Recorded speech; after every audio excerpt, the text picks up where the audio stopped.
जौनपुर में मुन्ना कहकर एक आदमी रहता था। वो बहुत चतुर था।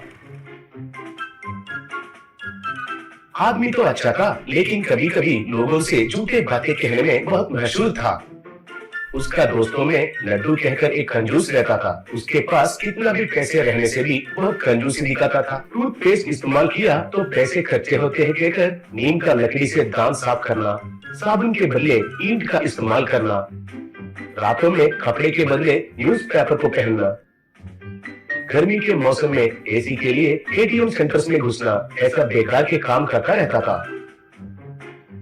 लेकिन उनका दोस्तों का जन्मदिन आया है तो वो उनके पार्टी में घुस जाता था। उधर मुफ्त में शराब पीकर पूरा बिरयानी को खा लेता था।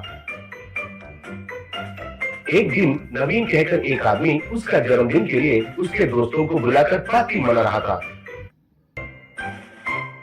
तब लड्डू दिन है कहकर मुझे पता है, मुझे बताए बिना पार्टी मनाते हो, ये तो बहुत गलत है। मैंने तो तुम्हारा क्या अन्याय किया है, कहा। तब नवीन, अबे तुम तो सबके जन्मदिन पर बिन बुलाए मेहमान जैसा आ जाते हो, लेकिन तुम्हारा जन्मदिन के लिए किसी को भी नहीं बुलाते हो। तबीयत खराब है कहते हो, गाँव में नहीं हूँ ऐसे झूठ कहते हो, घर में चुप जाते हो, नमूना बिना शर्म। अब देखो कैसे आ गया है पार्टी में, कहा। तब लड्डू, अरे दोस्तों के बीच में शर्माना क्यों भाई?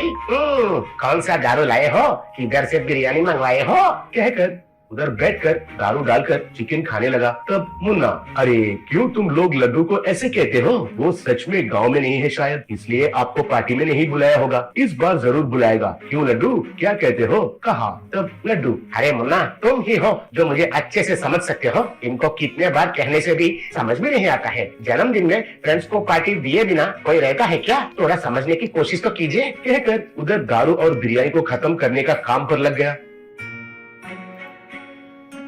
तब मुन्ना, सुपर लड्डू, फिर तो अगले साल तुम्हारा जन्मदिन पर हमें पार्टी देगा क्या, पूछा। तब लड्डू, क्यों नहीं देता हूँ, जबरदस्त पार्टी दूंगा, इसमें कोई शक नहीं है। आप सब मेरे दोस्त हैं, कहा। तब मुन्ना, ठीक है लड्डू, फिर तो एक काम करते हैं, दारू तो हम लाते हैं, बिरयानी को तुम मंगाओ बस, कहा। तब लड्डू, हाँ बस, वो कितना काम है। आप कितने हो? 4 लोग हो, एक फैमिली पैक काफी हो जाएगा, मैं तैयार हूँ, कहा।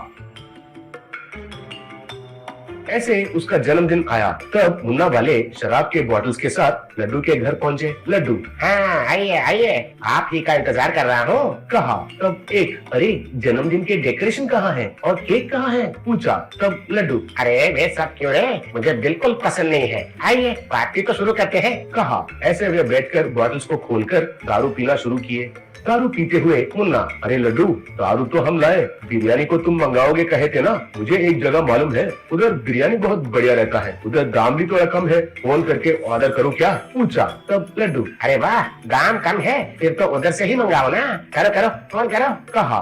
तब मुन्ना लड्डू के पास फोन लेके, हेलो, ताज बिजनेस होटल है क्या, हमारा एड्रेस को एक ड्रम बिरयानी फैमिली पैक भेजिए, कहकर फोन लड्डू को दिया।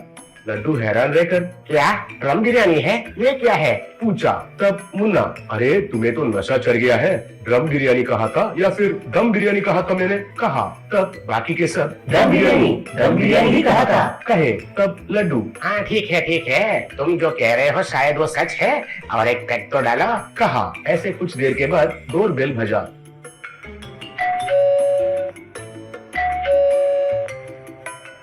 लड्डू जाकर दरवाजा खोलकर देखा, बाहर 2 आदमी एक बड़ा ड्रम पकड़कर खड़े थे, उसमें बिरयानी था।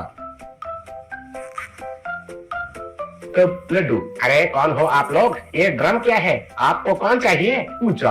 तब वो आदमी, drum family pack biryani parcel sir, आपका एड्रेस से ही हमें फोन कॉल आया था, ये तो 100 किलो बिरयानी है सर, ये लीजिए, कहकर बिल दिया। लड्डू उस बिल को देखकर हैरान रह गया, क्योंकि बिल 30,000 आया था। तब लड्डू, अरे ये क्या है, मुझे इससे कोई संबंध नहीं है, लेके जाइए, वापस लेके जाइए, कहा। तब वो आदमी, मुमकिन नहीं है सर, क्योंकि ऑर्डर तो आपके फोन से ही आया था, हमारा होटल का मालिक के बारे में आपको पता नहीं है, अब तक उन पर 4-5 मर्डर केसेस हैं, उनसे पंगा मत लीजिए, अच्छे से सोच लीजिए, कहा। तब लड्डू उनको पैसे देकर घस खाकर गिर गया।